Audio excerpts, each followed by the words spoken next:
जितने भी देशभक्त थे, राष्ट्रभक्त थे, उन सबको सत्ता के मद में उठाकर जेलों में ठूस दिया गया। छोटे छोटे बच्चों से लगाकर बड़े बड़े व्यक्ति, न आयु का बंधन था, न पुरुष न महिला, जो कुछ चिंतन था वो एक ही चिंतन दिखाई देता था, जो हमारा विरोधी उसे जेल में डालो। उनके लिए जिन्होंने लड़ाई लड़ी वह वास्तव में द्वितीय स्वतंत्रता संग्राम था, जिसे हम लोकतंत्र सेनानी के नाम से जानते हैं। उनका एक समूह आज भगवान श्री राम के मंदिर दर्शन करने के लिए अयोध्या जा रहे हैं। उनका मैं हृदय से अभिनंदन करता हूँ, स्वागत करता हूँ, और मैं निवेदन करता हूँ कि दुनिया की अद्भुत घटना 22 जनवरी को अयोध्या जी में संपन्न हुई। दुनिया आश्चर्यचकित है कि इतना बड़ा राम का नाम राम के काल में नहीं था, जितना बड़ा राम का नाम आज सुनाई देता है। जितने राम की गूंज उस समय नहीं थी, उससे बड़ी गूंज आज सुनाई देती है। जितना बड़ा संघर्ष उस समय हुआ, उससे बड़ा संघर्ष हमें अपने देश में, अपने ही सत्ता देशों के सामने करना पड़ा। और राम की जन्मभूमि को मुक्त कराकर जिस स्थान पर मंदिर का निर्माण हुआ है, निस्संदेह प्रत्येक राम भक्त के लिए इससे सुंदर अवसर दूसरा हो नहीं सकता था। जो अद्वितीय अवसर मिला, जिसमें जिन लोगों को आमंत्रित किया गया था, निस्संदेह वे गौरवशाली हैं कि भगवान राम के प्रथम दर्शन का अवसर उन्हें प्राप्त हुआ। एक व्यक्ति यहाँ खड़ा, अरे कब तक उठते रहोगे? यहाँ हर आदमी बड़ा ही आता, छोटा आता ही नहीं हमारे। एक व्यक्ति इधर खड़ा रहे तो जो भी आए उनको जब बिठाते जाए वो ठीक रहेगा। आके पहले वो देखते हैं आश्चर्य से कि क्या हो गया, कहाँ हो रहा है, फिर देखता है कि भाई कार्यक्रम क्या चल रहा है। तो मेरा कहना है कि ये सब स्थिति में आ रहे हैं, उसके पहले उनके बताते जाए, बैठ जाए पीछे शांति से। जिन लोगों को आमंत्रित किया था, आपको सुनकर आश्चर्य होगा, 4292 संतों को आमंत्रित किया था।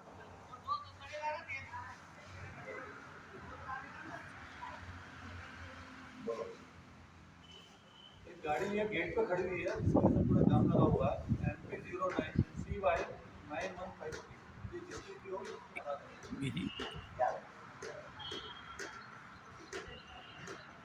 जो विभिन्न विभूतियां वहां पर उपस्थित हुई, तो कुछ थोड़ी सी संख्या आपके सामने रखना चाहता हूँ। जो संत उपस्थित हुए 3160,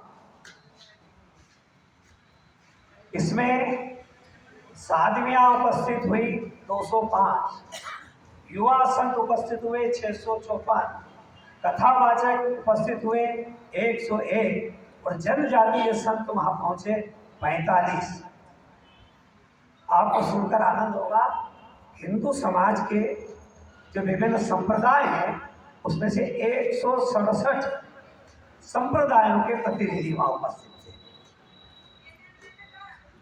और जो विशिष्ट लोग थे उसमें मुकेश अंबानी, उनका संपूर्ण परिवार था, स्वयं की पत्नी, बेटा, बहू, बेटिया, दामाद, अनिल अंबानी का भी संपूर्ण परिवार, वेदांता परिवार के अनिल अग्रवाल, कुमार मंगलम बिरला सपरिवार, इसरो के अध्यक्ष सोमनाथ जी, DRD के पूर्व अध्यक्ष डॉक्टर सारस्वत, सर्वोच्च न्यायालय के पूर्व न्यायाधीश श्री रामन्ना, अशोक भूषण, UU ललित, ऐसे 13 पूर्व न्यायाधीश सर्वोच्च न्यायालय के वहां उपस्थित हुए। लेफ्टिनेंट जनरल सेना के सर्वोच्च अधिकारियों में से 11 सैन्य लेफ्टिनेंट स्तर के पदाधिकारी भी वहां उपस्थित हुए। सचिन तेंदुलकर, अनिल कुंबले, सायना नेहवाल, अभिषेक बच्चन, अमिताभ बच्चन, रजनीकांत, चिरंजीव, रणधीर कपूर, आलिया भट्ट, अक्षय कुमार, अनुपम खेर, कुमार सानू, हेमा मालिनी, कंगना रनौत, दीपिका चीख लिया, आयुष्मान खुराना, विक्की कौशल, कैटरीना कैफ, मुरारी बाबू कथावाचकों के समूह के प्रमुख विमान थे। चेन्नई के जीएस स्वामी, उनके जगत गुरु उनके संग थे श्री श्री रविशंकर जी, बागेश्वर धाम के बाबा। बौद्ध संप्रदाय की ओर से महाखैरो, महाबोधि, इस संप्रदाय के 9 बड़े आचार्य भी वहाँ उपस्थित थे। लिंगायत के 2 जगत गुरु सोनू निगम, महादेवन संगीतकार थे। जैन दर्शन की ओर से ब्रह्मचारी रविंद्र जी और आनंद जी कल्याण जी पेड़ के प्रतिनिधि वहाँ उपस्थित थे। सिख संप्रदाय की ओर से सरदार इकबाल सिंह जी, मुख्य ग्रंथी पटना साहब। गर्भगृह में जो प्रथम पूजन का जिनको अधिकार था, प्रधानमंत्री जी सरसंघ के चालक जी के साथ अनुसूचित जाति, अनुसूचित जनजाति के सपत्निक 11 जोड़ों को वहाँ प्रवेश था, उन्हें पूजा का अधिकार मिला। कि हम सबके लिए गौरव की बात है। सारे भारत से में 14 करोड़ परिवारों में पूजा के अक्षत पहुंचाए गए थे। इतना बड़ा अद्भुत कार्यक्रम वहाँ होने जा रहा है। जब गणेश जी मेरे पास आए तो गणेश जी ने कहा कि हम ऐसी टीम लेकर वहाँ जा रहे हैं। तो मैंने गणेश जी को कहा, आप वहाँ जा रहे हो, वहाँ उस गिलहरी के भी दर्शन करना, वहाँ पर गरुड़राज के भी दर्शन करना, वहाँ इनकी सबकी प्रतिकृतियाँ बनाई हुई है। और इतनी बड़ी प्रतिकृति है कि जिसके नीचे 100 लोग बैठ सकते हैं। इतनी बड़ी प्रतिकृति वहाँ बनाई हुई है। वहाँ जब दर्शन करने जाएंगे तो आपको सूर्य स्तंभ दिखाई देंगे, क्योंकि ये सूर्यवंशी की नगरी अयोध्या है। और एक सुंदर आपको और आश्चर्यजनक बात होगी, वहाँ जो मंदिर का निर्माण हुआ है, जो भगवान रामलला जहाँ स्थापित हुए हैं, प्रतिदिन सूर्योदय के समय पहली किरण भगवान श्री राम के चेहरे पर होगी। इस प्रकार की वहाँ यांत्रिक व्यवस्था बनाई गई और ये दर्शन 30 वर्ष तक हो सकेंगे। इस प्रकार की संरचना वहाँ खड़ी की गई। इसलिए उस स्थान को देखने की इच्छा और आकांक्षा हम सभी की हो रही है।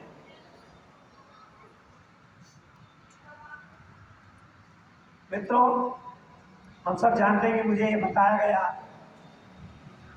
और कांति भाई का भी जोरदार भाषण हुआ। उन्होंने कहा कि सरकार नहीं मानेंगे तो सड़क पर उतर जाएंगे, घेर लेंगे। मुझे लगता है कि अब भी अगर ये सब आवश्यकता पड़े तो बड़ा कठिन होगा।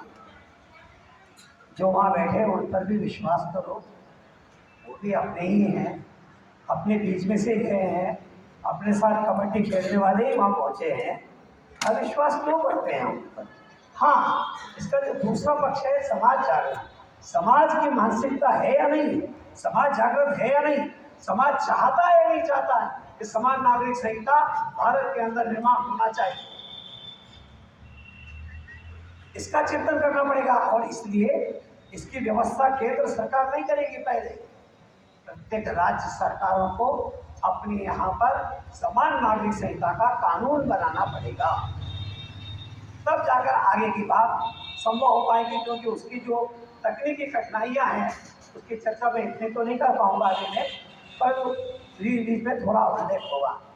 समान नागरिक संहिता, ये नाम आते से ही कुछ लोगों के चेहरे खिल जाते हैं और कुछ लोगों के चेहरे तन जाते हैं। आवाज किस तरह है? अरे आवाज आ रही है। अरे अच्छे से आवाज आ रही है। कुछ लोगों के चेहरे खिल जाते हैं और कुछ लोगों के चेहरे तन जाते हैं। समान नागरिक संहिता में हम राजनीति चाहते हैं कि नीति का राज चाहते हैं। मैं आपकी सहभागिता चाह रहा हूँ। समान नागरिक संहिता के लिए हम राजनीति चाहते हैं कि नीति का राज चाहते हैं। नीति का राज चाहते हैं। और इसलिए संविधान के अनुच्छेद 44 में इसका स्पष्ट उल्लेख है। और एक नारा आप सब जानते हैं, अरे भैया घूमो मटो, रमेश बैठो बैठो बैठ जाओ बैठ जाओ बैठो बैठ जाओ बैठ जाओ। हाँ, ये विशिष्ट लोग इधर ही बैठते हैं। ये वीआईपी की लाइन है, आप तितर बैठ जाओ। वो ईश्वर जी, वो आपके कारण हो रहा है, आप इधर आ जाओ। ईश्वर जी को इधर लगा दो पीछे। ईश्वर जी इधर आ जाओ, इधर आ जाओ। अब कुछ क्या रहता है,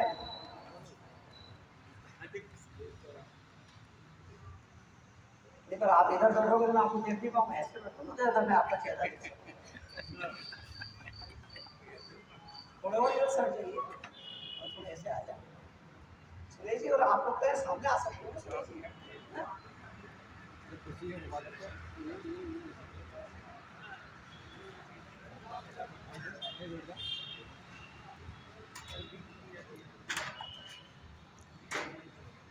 संविधान का अनुच्छेद 44 ये स्पष्ट निर्देश करता है कि समान नागरिक संहिता लागू होना चाहिए। एक नारा प्रधानमंत्री जी के मुख में आपने सुना, सबका साथ, सबका विकास, सबका विश्वास। इस सूत्र का नाम है समान नागरिक संहिता। समान नागरिक संहिता में सबका साथ, सबका विकास और सबका विश्वास जुड़ा हुआ है। यह नारा सार्थक तब होगा जब सब राज्य सरकारें समान नागरिक संहिता का कानून पास कर इसे लागू करवा दे, तब जाकर के ये सफल होगा। और इसलिए कई बार जब मैं किसी से कहता हूँ समान नागरिक संहिता, पढ़े लिखे कहते हैं नहीं सर, यूनिफॉर्म सिविल कोड। अंग्रेजी में तो बोला करो थोड़ा बहुत। मैंने कहा आदत नहीं है यार, नहीं पर वो जल्दी समझ में आता है। मैंने कहा अगर यूसीसी कहूँ तो समझ में आ जाएगा, हाँ पर वो जल्दी समझ में आ जाएगा। तो यूसीसी लागू करने के लिए भारत का प्रत्येक नागरिक, जिसके लिए एक समान कानून की व्यवस्था हो, जो धर्म आधारित नहीं हो, संविधान निर्मित हो, वह महिला हो, पुरुष हो, किसी भी जाति वर्ग का हो, अगड़ा हो, पिछड़ा हो, उन सबके लिए एक कानून, उसका नाम है समान नागरिक संहिता। ये समान नागरिक संहिता लागू हो,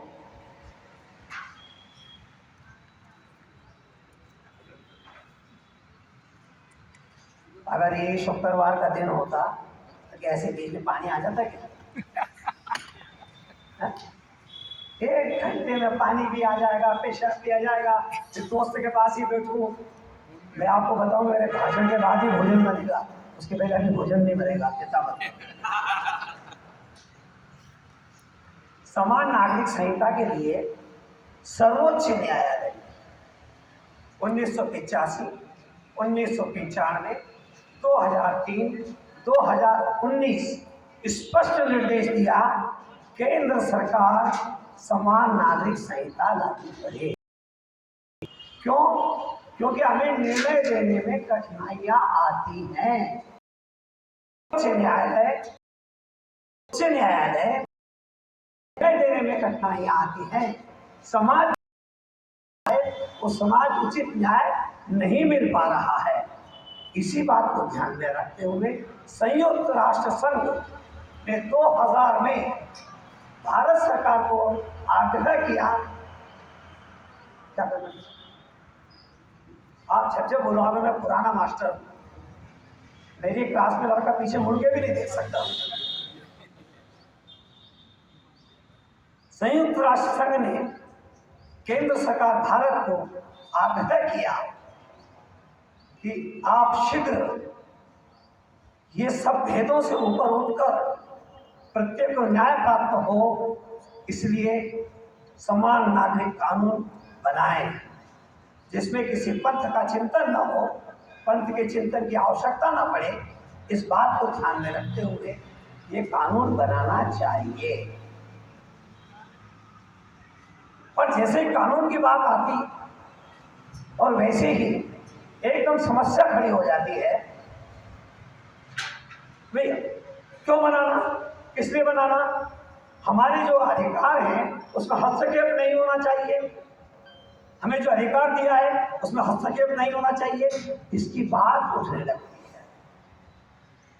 अब किसी ने समान नागरिक संहिता क्या ये जानी ही नहीं, उसे पता ही नहीं कि समान नागरिक संहिता ने क्या, और उसके नाम आते से भ्रम।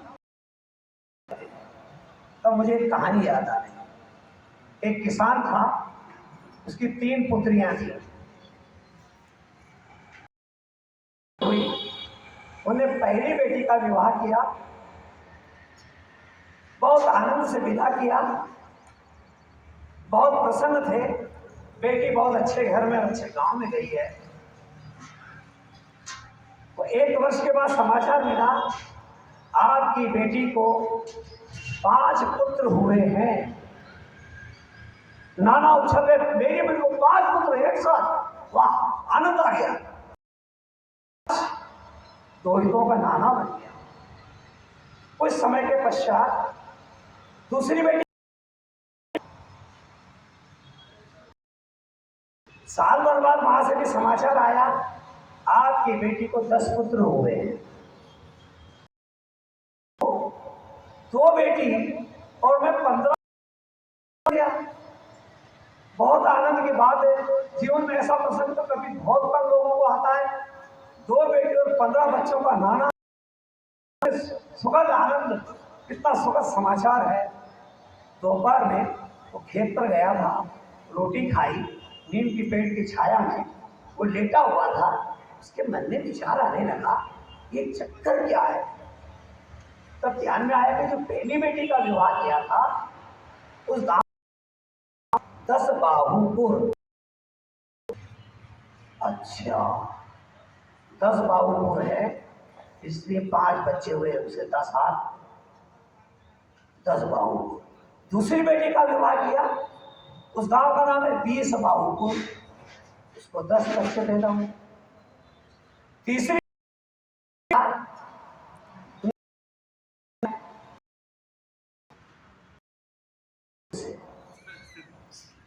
तो मुझे रिश्ता नहीं करना।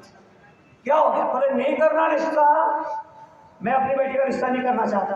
अरे साहब लड़का अच्छा है, कमाता है, बढ़िया है। भाई साहब आपको नहीं पता, मैंने पहली बेटी का विवाह किया 10 बाहुपुर, उसको 5 बच्चे हुए। 20 बाहुपुर किया, उसको 10 बच्चे हुए। अब सहस्त्र बाहुपुर अगर करूंगा तो 500 बच्चे, मैं 515 बच्चों का नाना बन जाऊं, ये अपराध मैं नहीं कर सकता। भाई साहब आप किसी बात कर, हमारे गांव में एक भी घटना नहीं है ऐसी। नहीं नहीं बिल्कुल नहीं, मैं करूंगा नहीं। उसके मन में जो भय उत्पन्न हुआ, भ्रम उत्पन्न हुआ, वो कारण नहीं जान पा रहा है, बस कि 2 घटनाएं ऐसी हो गई। ऐसे ही समान नागरिक संहिता क्या है, विरोध क्यों कर रहे, इसलिए कर रहे कि ये क्या, पता नहीं उसमें क्या होने वाला है, मालूम नहीं, तो फिर विरोध किसका कर रहे हो। नहीं, ये जो पार्टी के लोग हैं ये ला रहे, इसका मतलब है हमारे लिए खतरा ला रहे हैं। इस सब परिस्थितियों के बीच में हम सब समझ रहे हैं कि हमारे यहाँ क्या स्थिति है।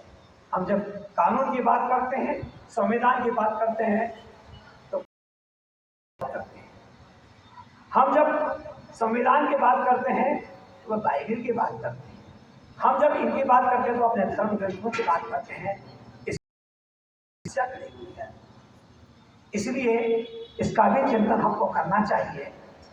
और समान नागरिक संहिता का इतिहास कब प्रारंभ होता है, तो ये प्रारंभ होता है ब्रिटिश सरकार जब यहाँ थी, जब हम उनके गुलाम थे।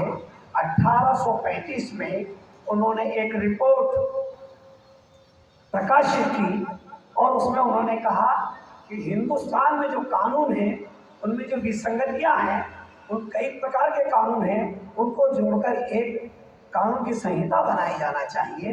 तब उस समय ये शुरू हुआ कि भाई इस प्रकार का चिंतन किया जाए और उसमें ये चिंतन किया जाए कि कानून को संयुक्तिकरण हो, नागरिक कानून का संयुक्तिकरण हो, व्यक्तिगत कानून को इसमें न मिलाया जाए।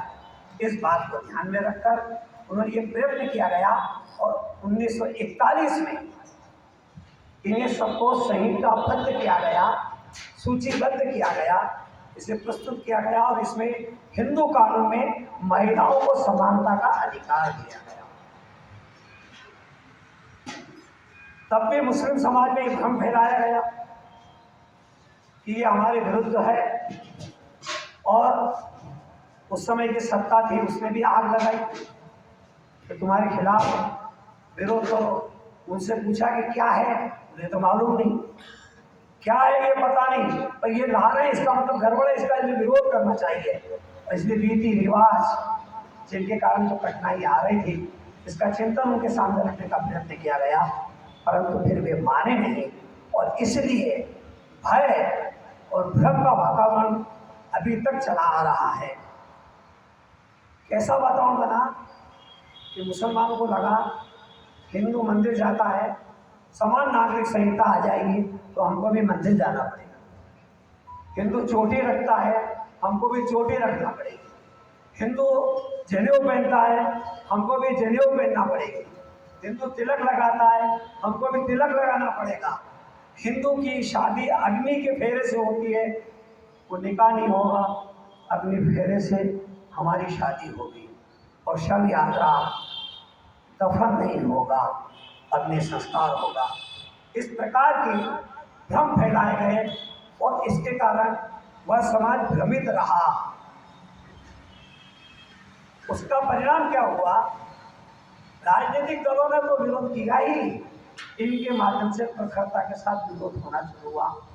हम जब टीवी डिबेट देखते हैं, टीवी में जब डिबेट देखते हैं तो क्या कहते हैं वो, समान नागरिक संहिता से हमें कोई मतलब नहीं है, जो हमारी शरीयत कहती है हम वही मानेंगे, हमारी कुरान कहती है वही मानेंगे, हमारी जो शरीयत है उसको मानेंगे, उससे हम किसी को मानेंगे नहीं। फिर राजनीतिक दलों से पूछते हैं तुम, वो सब ये कहते हैं कि कोर्ट के निर्णय को तो मानेंगे, मुसलमान नहीं कहता कोर्ट के निर्णय को मानेंगे, ईसाई नहीं कहता कोर्ट के निर्णय को मानेंगे, मगर हम हमारी शरीयत के विरुद्ध नहीं जाना चाहिए। ठीक है, कोई बात नहीं, समझाते रहे होंगे। तब मुझे एक प्रसंग और याद आया, जल्दी कर दे भाई। एक किसान, उसकी दो बेटियां, दोनों की शादी हुई, पास के गांव में थी, एक गांव में एक, दूसरे गांव में दो, दूसरी। शादी के समाचार के, शादी की विदाई के बाद समाचार भी आए कि आपकी बेटी को बेटा हुआ, बेटी हुई है, बेटा हुआ, बेटी हुई। मेरा बड़ा आनंद हुआ। पैसा की कोई कट नहीं है, इतनी खुशी नहीं लगा, लेकिन बार बार ये सब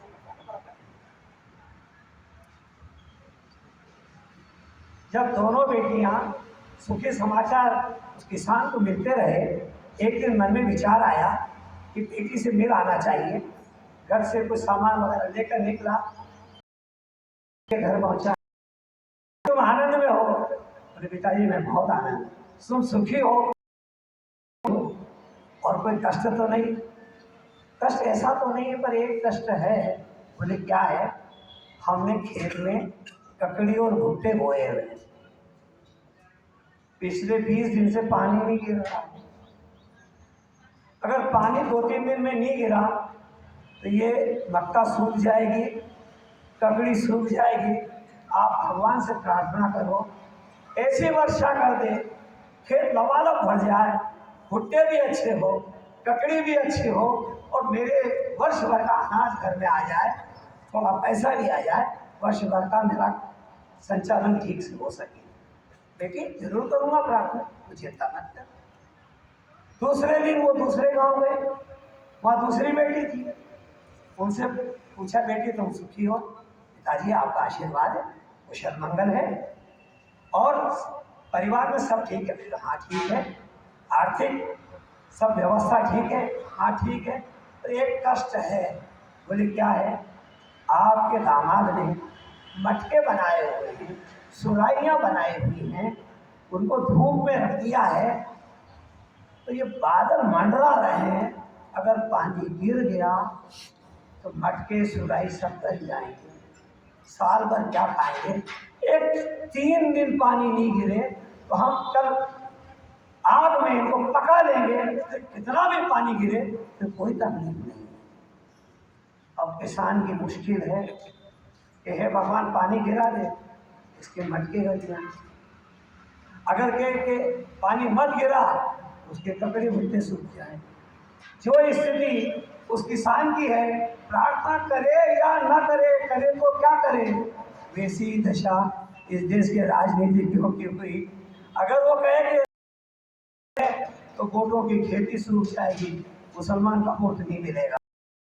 करना चाहिए तो ये विरोध में खड़े हो जाएंगे। वो क्या करें, जैसे उस किसान की स्थिति थी वही स्थिति आज इस देश के राजनीतिकों की हो रही है कि मिट्टी के बर्तन गले सूखे, कि दोनों में से क्या रहना चाहिए। यह स्थिति में आज मेरे देश का राजनीतिक दल है वो निर्णय नहीं कर पा रहा है, परंतु कुछ लोगों ने हिम्मत की है और सबसे पहले उत्तराखंड में संहिता का कानून पास किया है। केवल एक ही समस्या नहीं है, समान करना क्यों आवश्यक है, इसमें जो विभिन्न प्रकार वो मैं आपके सामने।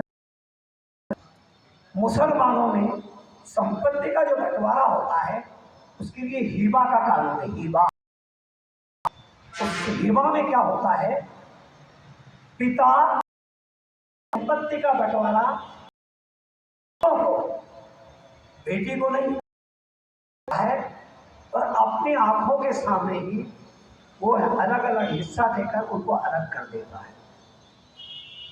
हिंदू में वसीयत लिखी जाती है और पिताजी जब विदा हो जाए उसके बाद वसीयत पढ़ी जाती है, और वसीयत में जो हिसाब किताब लिखा है बंटवारे का, उसके हिसाब से संपत्ति का बंटवारा होता है।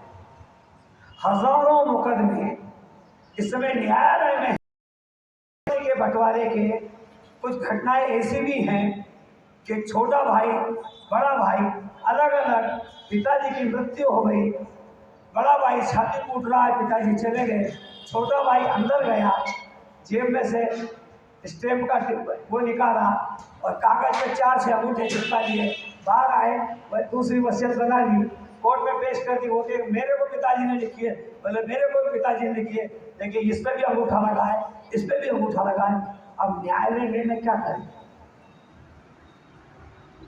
बस ये कानून की कठिनाई है।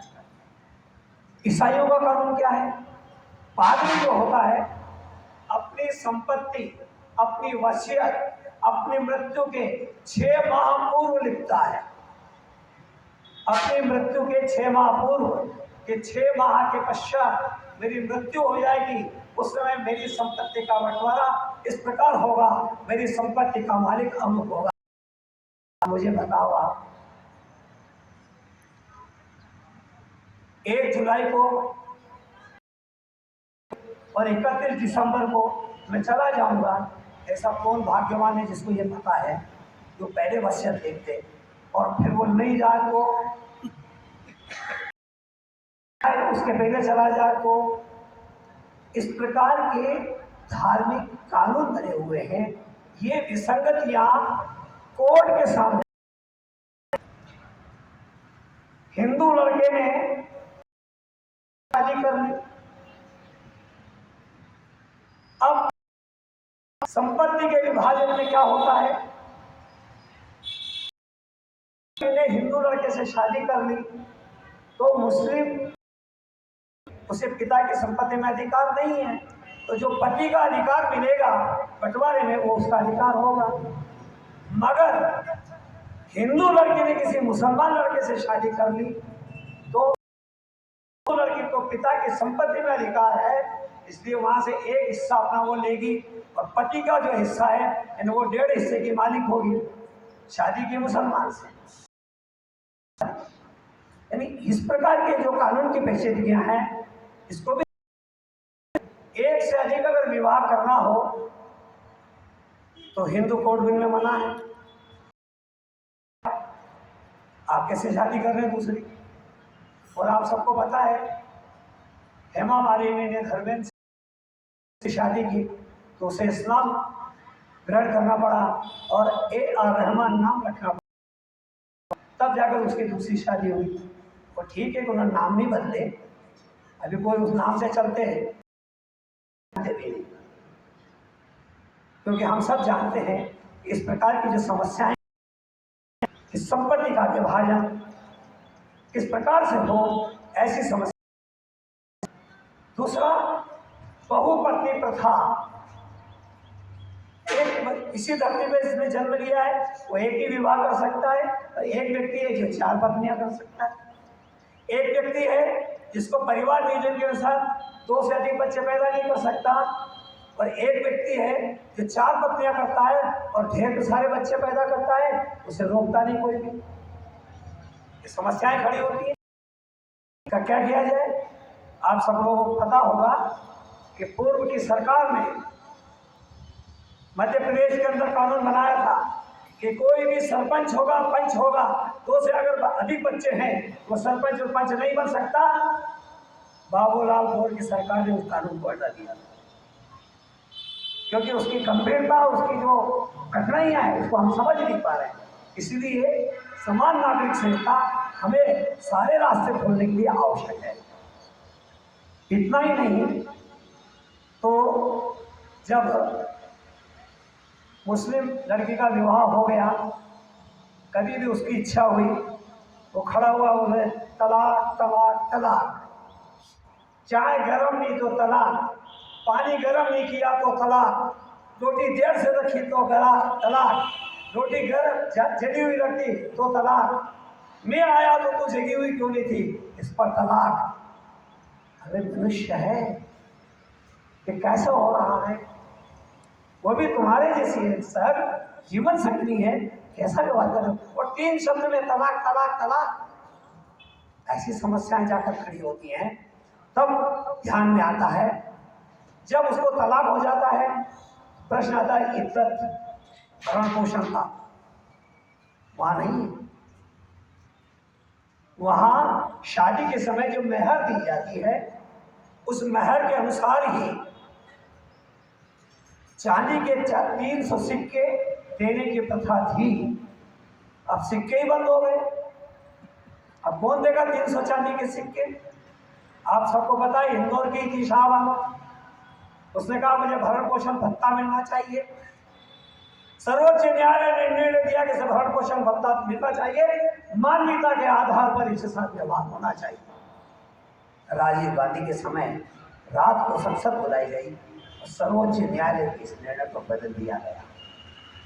तब शाहबानो ने कहा था, तलाक तो दे रहे हो क्रूर और कहर के साथ, मेरा शबाब भी लौटा लो मेहर के साथ।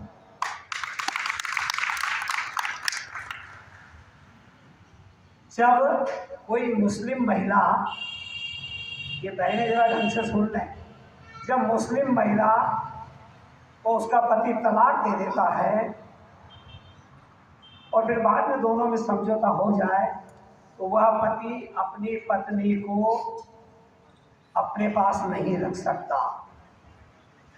उसके लिए अमानवीय है।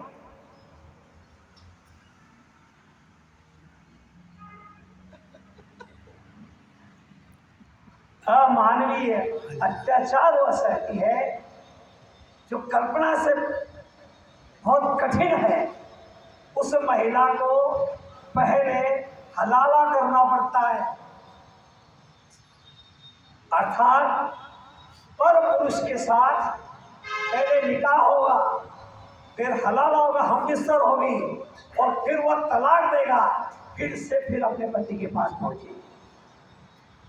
और आपको सुनकर आश्चर्य होगा, एक बहुत प्रसिद्ध नाम है जो काफी लोग जानते हैं, मीना कुमारी। इसका नाम है महरजबीन बानो।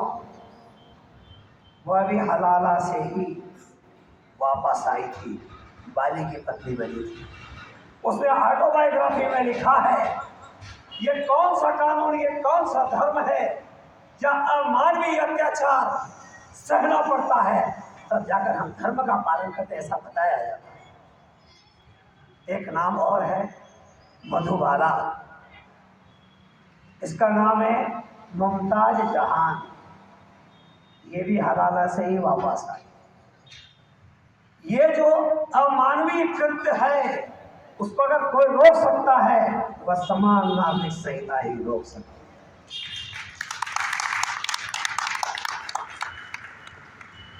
इसलिए अपने देश में दो कानून की चर्चा आप लोगों ने सुनी होगी। एक कानून है 1956 में अपने प्रारंभ, जिसकी चर्चा है हिंदू कोड बिल, और दूसरा है Muslim personal law. Hindu code bill और मुस्लिम पर्सनल लॉ,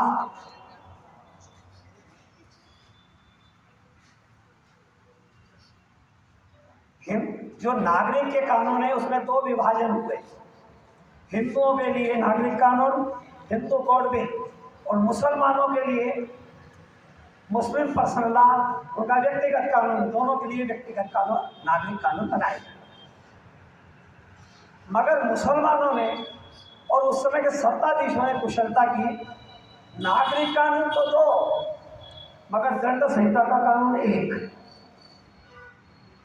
भाई जब मुस्लिम पर्सनल लॉ बना तो मुस्लिम दंड संहिता लागू होना चाहिए थी उनके लिए, आपने इसे स्वीकार किया तो वो दोनों होना चाहिए। हिंदू कोड बिल बना तो हिंदू दंड संहिता, इंडियन पिनल कोड लागू है हम पर। उन्होंने क्या कुशलता की, इंडियन पिनल कोड दंड संहिता को एक किया और नागरिकता के कानून को दो किया। क्यों? मुस्लिम दंड संहिता क्या है? मुस्लिम दंड संहिता रोकना है, ये मेरा आपका ब्रेक कर ले। मुस्लिम दंड संहिता क्या है? चोरी करने वाला जब पकड़ा जाए वो हाथ काट दो, नहीं करता है उसकी टांग काट दो। अगर वो बलात्कार करता है तो उसे और पत्थर से मार, तब तक मारते रहो क्यों ना हो जाए। अगर कानून थे तो दंड संहिता के भी होना चाहिए था, बहुत सुविधा होती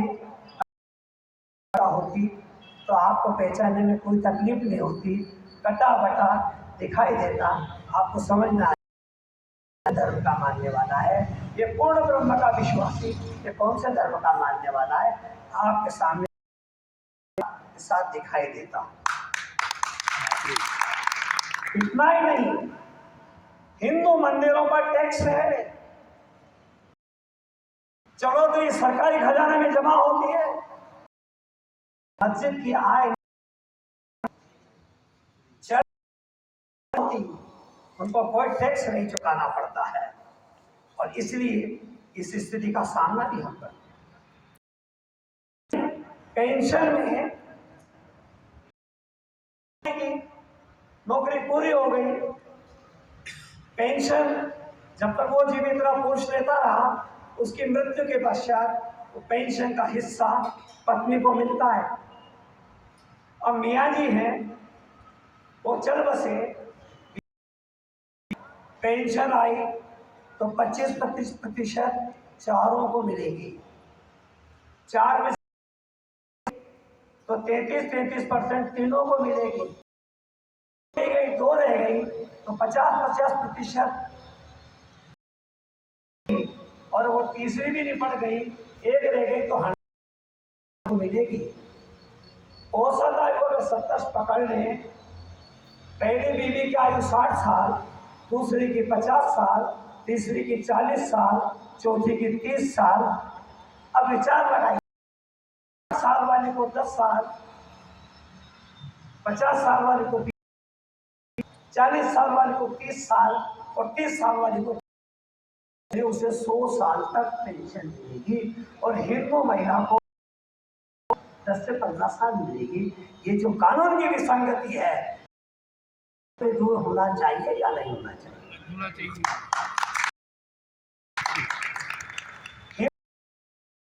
समय समय पर सती प्रथा हमने तलाक दिया। सती प्रथा हमारे यहाँ समाप्त हो गई, हमारे यहाँ समाप्त हो गया। हमने कहा इसको हम नहीं मानते। अस्पृश्यता आती थी, अस्पृश्यता के विरुद्ध कानून छुआछूत की बात करता है, कर देता है। इसलिए वोट बैंक की सच्चाई ने हमको दूर रखा। और परिवार नियोजन का कानून हम सब जानते हैं, हम दो हमारे दो,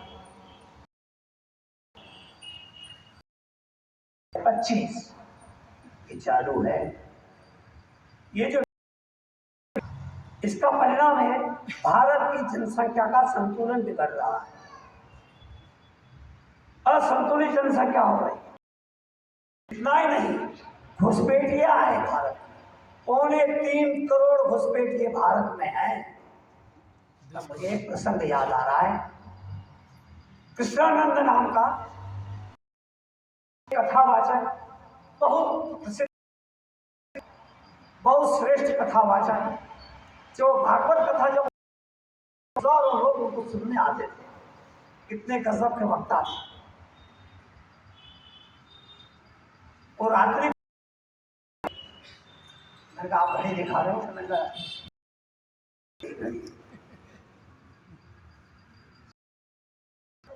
कृष्णानंद भोजन करके सोए, स्वप्न में वो स्वयं में पाया। इंद्र सभा लगे हुई है, न्याय सभा, इंद्र ऊंचे सिंहासन पर है, सारे देवतागण नीचे बैठे हुए हैं। न्याय की समीक्षा आता है, उसमें निर्णय दिया जा रहा है। कृष्णानंद उस न्याय सभा में उपस्थित। इंद्र ने देखा, अरे ये देवों की सभा है, इसमें ये मनुष्य कैसे आ गए? उन्होंने कहा आप कौन हैं? आने का उद्देश्य स्पष्ट किया। उन्होंने कहा मेरा नाम कृष्णानंद है, कथावाचक हूँ, भारत से मैं आया हूँ, का निवासी हूँ, मैं यहाँ आया हूँ एक फरियाद लेकर। बोले क्या? कृष्ण ने भगवत गीता में वचन दिया है, साधु नाम विनाशाय दुष्कृताम धर्म संस्थापनार्थाय संभवामि युगे युगे। धर्म की स्थापना के लिए मैं बार बार जन्म लूंगा। तो बोले भगवान श्री कृष्ण ने नारायण इस वचन का पालन नहीं किया। हे न्यायाधीश महोदय, आपके सामने वचन भंग किया, भंग का दोष उन पर लगाता हूं। इंद्र ने हाथ खड़ा किया, न्याय सभा स्थगित की जाती है। कर्मचारियों ने सूचना दी जाती है कल नारायण कृष्ण न्याय सभा में उपस्थित हो, इसका प्रबंध किया जाए। 11 बजे न्याय सभा प्रारंभ होगी। ठीक 11 बजे बाहर आवाज लगी, कृष्ण वसुदेव न्याय सभा में उपस्थित। कृष्ण न्याय सभा के साक्ष्य कक्ष में आकर खड़े हुए। नारायण कृष्ण आ चुके हैं, आरोपी भी आ चुका है और न्याय सभा प्रारंभ होती है। हे कृष्णानंद, तुम्हारा जो आरोप है, तुम आरोप दोहराओ और वह प्रामाणिक होना चाहिए। अगली बार सारे प्रमाण बताइए। हे नारायण कृष्ण, जो कथा करता हूं मैं, आपको साक्षी रखकर आपके वचन को उद्धृत कर गीता में वचन दिया है, परित्राणाय साधूनाम विनाशाय दुष्कृताम संभवामि युगे युगे। जब धर्म की स्थापना के लिए जब वो आपने इस वचन का पालन नहीं किया, इसलिए मैं वचन भंग का दोष। इंद्र ने कहा आरोप सुनिए नारायण कृष्ण, 1947 में हजारों लोगों के कत्लेआम हुआ, आपके भक्तों को काट करके रक्त बहा दिया गया, आप नहीं आए। चीन का आक्रमण हुआ, देवभूमि पराधीन हो गई, हजारों लोग मार दिए गए। 65 में पाकिस्तान का युद्ध, हजारों लोग मार, आप नहीं आए। बार में आक्रमण हमला हुआ, आप नहीं आए। इतना होता तो भी बर्दाश्त कर लेता प्रभु। आप कृष्ण गोपाल हैं, आपकी हजार प्रतिदिन भारत की धरती पर काटी जा रही है, उनका रक्त बह रहा है। ये मेरा दर्द है इसलिए। और आज भारत के अंदर रोहिंग्या घुसे, बांग्लादेशी घुसे, पाकिस्तानी घुसे और आए करते हैं, यात्राओं पर हमला करते हैं। बंगाल चल रहा है, आपके भक्त काटे जा रहे हैं, मारे जा रहे हैं, शिव भंग हो रहा है। संदेश खाली में आ रहे हैं। क्षमा चाहते हुए वचन भंग का दोष आप पर लगाता हूं। इंद्र ने कहा, नारायण का सिलसिलेवार उत्तर दो। नहीं। तब इंद्र ने कहा, अगर आप नहीं बोलेंगे तो केस एक्स पार्टी हो जाएगा।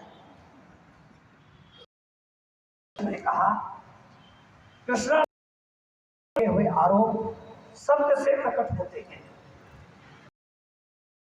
पर से पूछना चाहता हूं, तुम राम कृष्ण कथा कहते हो? जी हाँ महाराज। कृष्ण की कौन सी भी थे?